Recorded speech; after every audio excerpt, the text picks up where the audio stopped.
प्रेम प्रणाम और good evening तो सभी मित्रों को। कुछ प्रश्न आते हैं कभी कभी, लेकिन मूड नहीं बनता है तो क्षमा करें। आज दो मित्रों के प्रश्न हैं और दोनों ही महत्वपूर्ण प्रश्न हैं, इसलिए मैंने सोचा चलो देखते हैं क्या बात होती है। तो पहला प्रश्न भेजा है हमारे स्वामी अंतर्वर्तन जी ने। उन्होंने लिखा है, स्वामी जी ओशो प्रेम नमन। नमस्कार स्वामी जी, प्रेम नमन। आगे लिखा है उन्होंने कि ओशो से समाधि का मार्गदर्शन मिलने के बाद भी उस पर चलना क्यों नहीं हो पा रहा है। ओशो से समाधि का मार्गदर्शन मिलने के बाद भी उस पर चलना क्यों नहीं हो पा रहा है। एक प्रकार की ग्लानि होती है, क्योंकि हम उन लोगों से ज़्यादा कसूरवार हैं जिन्हें मार्ग नहीं मिला। मन का यह कैसा खेल है। एक प्रश्न तो ये है। दूसरा प्रश्न भी ले लेते हैं, शायद एक ही बात में दोनों बात हो जाए। तो दूसरा प्रश्न भी देखते हैं कि दूसरा क्या है कि कहाँ गए जी। एक तो हमारी ये टेक्नोलॉजी है, देखते हैं कहाँ गया। और दूसरा प्रश्न है जी, थोड़ा सर्दी जुकाम था, अभी ठीक हुआ है 2-3 दिन से। तो दूसरा प्रश्न है हमारे रमेश सोतवाल जी। बहुत बरसों पहले इन्होंने भी कुछ प्रश्न पूछे थे, सभी के जवाब तो मैं नहीं दे पाया, अब वो कहाँ रखे हैं वो भी मैं भूल गया। तो रमेश सोतवाल जी ने लिखा है, आपने संज्ञान शायद नहीं लिया कि ओशो ने भी यह बोला है कि मेरे कई स्त्रियों से सेक्स संबंध रहे, जिनकी गिनती भी मैंने छोड़ दी। इस पर आपकी जानकारी है ही, आपने भी इसका जिक्र किया है। तो फिर तो ये सेक्स गुरु थे। आपकी टिप्पणी व्याख्या की आशा है। इस प्रश्न पर हम भी कुछ बोल नहीं पाते हैं। लोगों को आप सहयोग करेंगे ऐसी आशा है। भाई मेरे सहयोग से तो क्या होगा, क्योंकि गलत फहमियों के शिकार लोग हो ही जाते हैं, और गलत फहमी कोई अपराध नहीं है। तो इस पर भी हम चर्चा करेंगे। इसके पहले कि वो जो पहला प्रश्न था हमारे स्वामी अंतर्वर्तन, भाई इस प्रश्न में वाकई में कोई जिज्ञासा है। और जैसा उन्होंने लिखा है कि ओशो से समाधि का मार्गदर्शन मिलने के बाद भी उस पर चलना क्यों नहीं हो पा रहा है। अब देखिए, प्रश्न तो बहुत अच्छा है, लेकिन भूल कहाँ हो जाती है। शब्दों के अलावा तो कोई और उपाय नहीं है कि मैं आपको ये बात बता सकूं। चलने जैसी बात ही नहीं है। समाधि की जो अनुभूति है, वहाँ चलना होता ही नहीं, सब ठहर जाता है। एकदम अटल अचल अकंप। नीरज जी की दो पंक्तियां मुझे याद आई। मैं अकंपित दीप प्राणों का लिए, मैं अकंपित दीप प्राणों का लिए, यह तिमिर तूफान मेरा क्या करेगा। अब इस दो पंक्तियों में बहुत कुछ कहा नीरज जी की। कविता का, किसी कविता का छोटा सा अंश मुझे याद है, पूरी कवि का तो पता नहीं। तो चलना कहाँ होता है। शरीर गतिमान है, सतत चलता है। आप लेटे हैं गहरी नींद में हैं, तो भी शरीर के भीतर एक प्रक्रिया, एक बहाव, गति, खून दौड़ रहा है, चमड़ी बन रही है, खून बन रहा है, मांस मंजा बन रही है, बुद्धि बन रही है, नाखून बढ़ रहे हैं। आपका उसमें कुछ है ही नहीं, शरीर गतिमान है। बचपन से लेके बुढ़ापे तक, मृत्यु तक गति, सतत गतिमान है शरीर। मन भी ऐसा ही है, 24 घंटे सतत विचारों का प्रवाह, कहना चाहिए अनर्गल विचारों का प्रवाह चलता रहता है। हम उस किसी विचार से हम तादात्म्य बना लेते हैं, तो ऐसा लगता है, हम कह देते हैं ये तो मेरा विचार है, लेकिन नहीं, विचार आते हैं, विचार जाते हैं। तो मन भी गतिमान है। फिर भाव जगत है हमारा, मूड बदलते रहते हैं। देखो ना, मैंने कहा आपसे शुरू शुरू में कि मूड नहीं बनता है तो क्या क्या क्या बोलें और क्या लिखें। एक ज़माना था बड़ी लगन थी तो रोज़ रोज़ लिखते थे, फिर लिखना बंद हुआ तो फिर बोलना भी शुरू किया। लेकिन अब लगता है कि जो कुछ कहना था महत्वपूर्ण हमने कह दिया। अब उन्हीं चीज़ों को दोबारा बार बार दोहराने से क्या सार। लेकिन आपका प्रश्न महत्वपूर्ण है। तो स्वामी जी, जो ये समाधि की आप बात करते हैं ना, वो एक अनुभूति है। वो जब अनुभूति तब होती है तब सब कुछ ठहर जाता है, हम ठहर जाते हैं, हमारा होना भी ठहर जाता है। अब मैं तो अपने अनुभव से बात कहूँगा, हो सकता है दूसरों को नाचते नाचते अनुभव हुआ हो, किसी को गाते अनुभव हुआ हो, किसी को और ढंग से। तो मैं तो अनुभव की बात करता हूँ अपने, जैसा भी मैंने अनुभव किया है कि एकदम वर्तमान में स्थिर हो जाता है और आप वहाँ रहते नहीं हैं। वो मैं भाव जो है ना, जो कहता है कि मुझे अनुभव नहीं हुआ, चलना क्यों नहीं हो पा रहा, ये जो चलने की, समाधि को मिलने की ये जो आकांक्षा है, अभिप्सा है, प्यास है, ये महत्वपूर्ण है। लेकिन वही प्यास बाधा भी है। बिना प्यास के आप कोई ध्यान साधना करेंगे नहीं। ध्यान साधना करेंगे तो एक लक्ष्य होगा कि कुछ पाना है। बड़ा विरोधाभासी जगत है। हाँ, कम से कम अध्यात्म का जगत तो बड़ा विरोधाभासी है। क्योंकि फिर बोलेंगे हम ध्यान साधना ही क्यों करें। अब देखो, ओशो ने जो विधियां बताई हैं वो गति से शुरू होती है और अंत में एकदम हम चुपचाप मौन होकर आंखें बंद करके अपने में डूबते हैं। और उन्होंने जानबूझकर ये सारी प्रक्रिया शुरू की है। अब उसको तो मैं दोहराऊंगा नहीं, लेकिन पॉइंट की बात यही है, मुख्य बात यही है कि उसकी अभिप्सा करना, उसकी जिज्ञासा तो कर सकते हैं शुरू शुरू में, क्योंकि हमने शब्द सुने हैं समाधि, अनुभव तो हमको हुआ नहीं। और जब तक अनुभव की वो लालसा है तो वो इच्छा हमें भविष्य में ले जाती है, हमें वर्तमान में ठहरने नहीं देती। कोई भी इच्छा हो, आकांक्षा हो कि कब होगा, कल होगा, अभी तक क्यों नहीं हुआ। तो ये क्या है, हम समय में, मन का मतलब है समय। और फिर आप बोलते हैं कि एक प्रकार की ग्लानि होती है क्योंकि हम उन लोगों से ज़्यादा कसूरवार हैं। नहीं स्वामी जी, कोई कसूरवार नहीं है। हर एक फूल का अपना समय है खिलने का। जो बुद्ध के समय में लोग आए थे, उनके बुद्ध के समय में जिनको होना था हो गया, जिनको नहीं होना था फिर एक परंपरा चल पड़ी है। तो हर एक बुद्ध पुरुष के पीछे एक सिलसिला चल पड़ता है, तो उस सिलसिले की आप कड़ी हैं। हजारों लाखों लोग आए गए, आपको बात जच गई, तो आप ये प्रश्न पूछ रहे हैं कि भाई गिलानी क्या बात है। अपनी तरफ से प्रयास कीजिए, जो भी आपने सुना है, समझा है, सीखा है, ओशो के प्रवचन सुन के या ध्यान साधना करके कंटिन्यू रखें, अनवरत पूरी शक्ति लगा के करना है आपको। थोड़ा बहुत किया और फिर क्योंकि कोई देने वाला नहीं है, कोई लेने वाला नहीं है, आप है ही नहीं। ये विचार की बात ही नहीं है। विचार आया कि भविष्य आया, अतीत आया, वर्तमान में ठहरने की बात है। तो ग्लानि का तो कोई सवाल ही नहीं है। ऐसा नहीं है कि कहीं किसी दिन जाके समाधि घटेगी, जब भी घटेगी वो वर्तमान ही होगा। और जब तक आप वर्तमान में ठहरना नहीं सीखेंगे, एक वो सीखना क्या है, एक भान है, एक तरह की होश है, how to be present into the present. शरीर तो हमेशा वर्तमान में है ही, शरीर कहीं आता जाता नहीं है। शरीर के अंदर गति है, वो बात अलग है, लेकिन आप स्थिर होके बैठ सकते हैं, श्वास पे ध्यान दे सकते हैं, आती जाती श्वास का निरीक्षण कर सकते हैं। ये सरलतम विधि ओशो ने बताई है विपश्यना की। उसके लिए कहीं विपश्यना करने जाने की जरूरत नहीं है, वो जबरदस्ती सहजता से लें। उसके पहले अगर साफ सफाई आपने सक्रिय ध्यान वगैरह कर लिया तो अच्छा, नहीं तो करें, आपकी मर्जी। लेकिन ग्लानि बड़ी बात है, क्योंकि कोई शर्त थोड़ी लगाई है ओशो ने कंडीशन के। ये तो आपकी तीव्रता पे, आपकी सघनता पे निर्भर है। और आपके, क्योंकि हम उन लोगों से ज्यादा कसूरवार हैं जिन्हें मार्ग नहीं मिला। यह कैसा खेल है, एक ढंग से तो कह सकते हैं खेल है।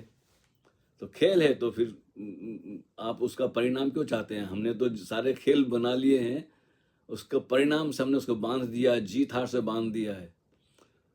अगर खेल में जीत हार नहीं है तो हम समझते हैं खेल का मजा बिगड़ जाता है। छोटे बच्चों को देखें, वो भी खेलते हैं, एकदम छोटे, 2-3 साल के, 1-2 साल के, 3 साल के, जब तक वो बहुत ज़्यादा बातचीत नहीं करते हैं, उनको जीत हार का सवाल नहीं है। जीत गए तो ठीक, नहीं जीतते तो भी ठीक, हारे तो भी ठीक। वो तो खेलते खेलते बीच में सारा चौपट कर देते हैं। वो नियम को भी नहीं मानते, थोड़ा बहुत उनको सिखाते भी ऐसे चलना है, ऐसे करना है, लेकिन फिर बाद में वो भूल जाते हैं। तो खेल तो वो है जहाँ रिजल्ट की, जिसकी कहते हैं ना उत्तीर्ण होना है, उसका टेंशन नहीं है। खेल का मतलब है कि वर्तमान में जो भी हो रहा है उसे देखें, बस खेल चल रहा है और आप खेल में के भीतर या बाहर ये कहना मुश्किल है, खेल के प्रति जागे हुए हैं। अगर आपके समझ में आ गया खेल है तो खेल तो चल रहा है, आपके हाथ में है नहीं। सांस लेना आपके हाथ में नहीं है, भूख आपके हाथ में नहीं है। शरीर को पता लग चलता है कि भूख लगी तो आप उसको भोजन दे दें, शरीर को नींद आई तो सो जाएं। ये सहज क्रियाएं हैं जो आप स्वचलित हैं। आप इसको देखने वाले बन जाएं तो वो देखने वाला ठहरा है, वो कभी चला नहीं, वो कहीं गया नहीं, वो कुछ चाहता भी नहीं, उसमें कोई ग्लानि भी नहीं महसूस होती उसको। वो सिर्फ दृष्टा है, केवल दृष्टा, देखने वाला है। जैसे वो फिल्म चलती है ना पर्दे पर, पर्दा क्या करता है? पर्दा तो तटस्थ है एकदम से। कैसी भी फिल्म चलाओ उसके ऊपर, अच्छी बुरी, प्यार की, रोमांस की चलाओ, हिंसा की चलाओ, युद्धों की चलाओ, और क्या बोलते हैं, साहित्य की, हजार ढंग की फिल्में हैं, सब आती जाती है और पर्दा वैसा का वैसा ही निश्चल बना रहता है, एकदम ब्लैंक। तो जो दृष्टा है, जो साक्षी है, वो वही है जो हमेशा है, जो जानने वाला है हमारे अंदर। जानने वाले को कैसे जाने, सबसे बड़ी कठिनाई हो जाती है कि जानने वाले को हम कैसे जाने। क्योंकि जो जानने चलता है ना वो मिट जाता है, वहाँ मैं भाव रहता है। जब घटना घटती है तो आप वहाँ नहीं होते हैं। एक तरह का समझ लो कि बड़ी प्यारी सी रोशनी होती है और बड़ी, जैसे बड़ा, मैं तो डिस्क्राइब करने ही मुश्किल हो जाता है। उस वक्त जब मुझे घटना घटी थी तो मैंने चित्रकला शुरू कर दी थी। बस मन में आया कि मैं इसको शब्दों में तो नहीं कह सकता, चित्र की भांति कुछ शायद, तो मैंने रंग बिरंगे बहुत सारे चित्र बनाए, कुछ खो गए, कुछ हो गए, किसी की प्रिंट है, कैसे अभिव्यक्त करें। तो चित्रकला से, गाने से, नाचने से, शब्दों से, काव्य से। तो ऐसी बात है स्वामी जी की, बस आपके अंदर प्यास है स्वयं को जानने की, सत्य को जानने की। ये बड़ी बड़ी बड़ी बात है, ये बहुत बड़ी बात है।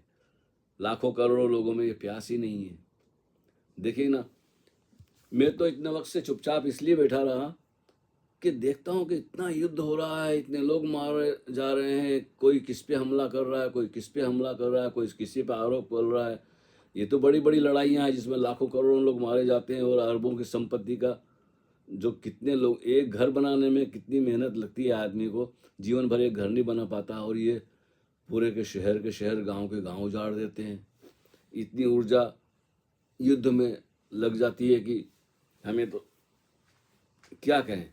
लेकिन जिनके हाथ में सत्ता है और विश्वास लोगों ने कर लिया है, एक शेर है ना उनका, कृष्ण बिहारी नूर का, सारे झगड़े किस बात के हैं?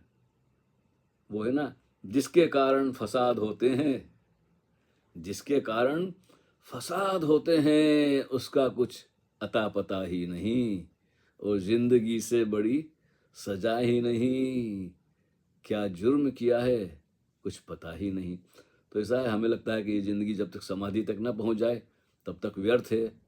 वाकई में एक बार झलक मिल जाए तब भी बड़ा भारी पड़ता है स्वामी जी। हम चाहते हैं कि वो सतत 24 घंटे वही बना रहे, लेकिन क्या किया जाए, वो हमारी डिमांड थोड़ी है।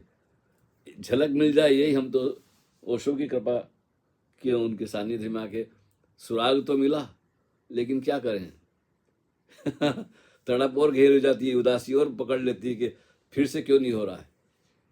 तो ओशो ने हमें सावधान भी किया है कि भाई आप अस्तित्व से मांग नहीं सकते, डिमांड नहीं कर सकते, आप अपना प्रयास कर सकते हैं। बीज बो दें, पानी डाल दें, हवा, पानी, सूरज की रोशनी सबको मिलती रहे। जब अंकुरित होना होगा तो होगा। मैं अपने पौधे लगाए हैं ना पीछे, मैंने अपने बीज से ही लगाए हैं। अवाकाडो के बीज लगा देता हूँ, कभी कुछ और बीज लगा देता हूँ, किसी के में अंकुर आ जाते हैं, किसी में नहीं आते हैं। अब हमने अपना काम कर दिया, आए ना आए तो अब क्या किया जाए। अस्तित्व का खेल है। आपको एक दो कविता और सुना देते हैं।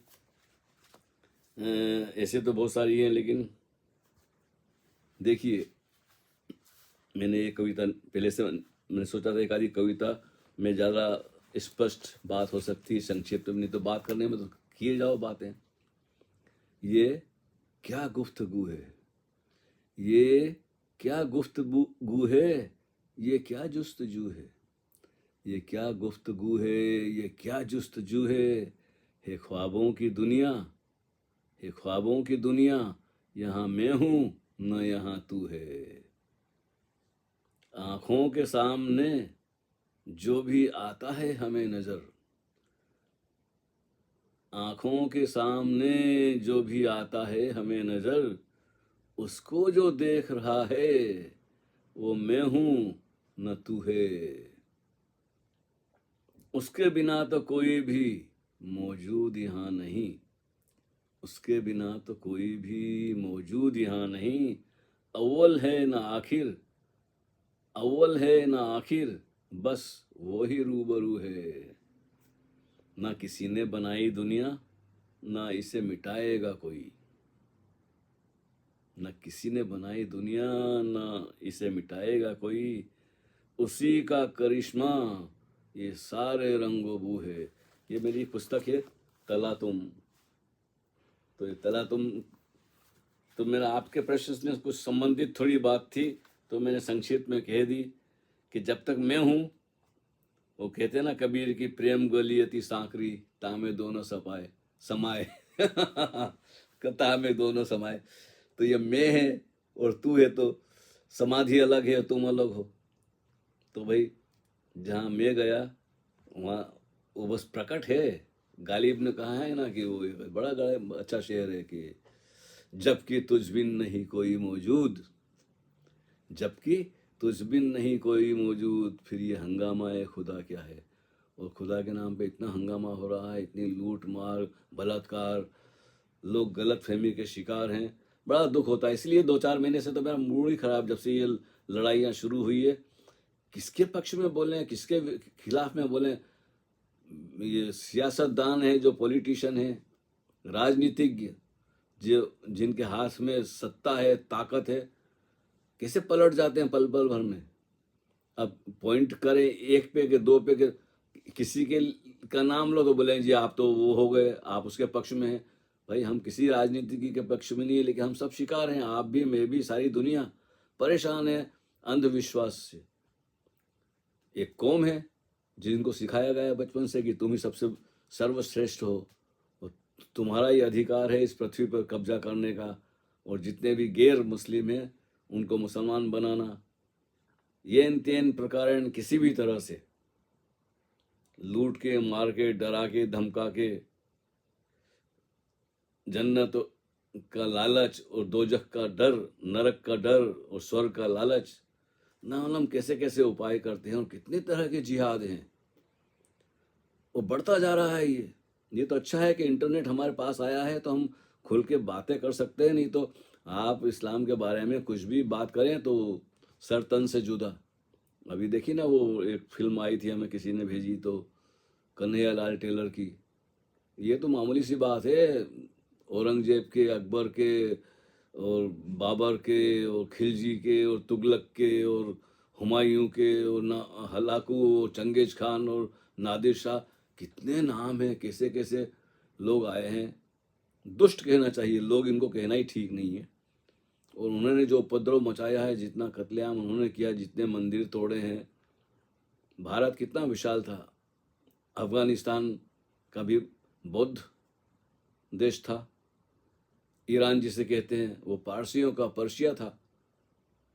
कुछ हजार लोगों को उन्होंने शरण दी और उन्होंने 100 साल में ही पर्शिया के लोगों को मार काट के भगा दिया, और बाकी के सबको जो नहीं भागे वो मुसलमान, उनको मनना पड़ा मजबूरी में।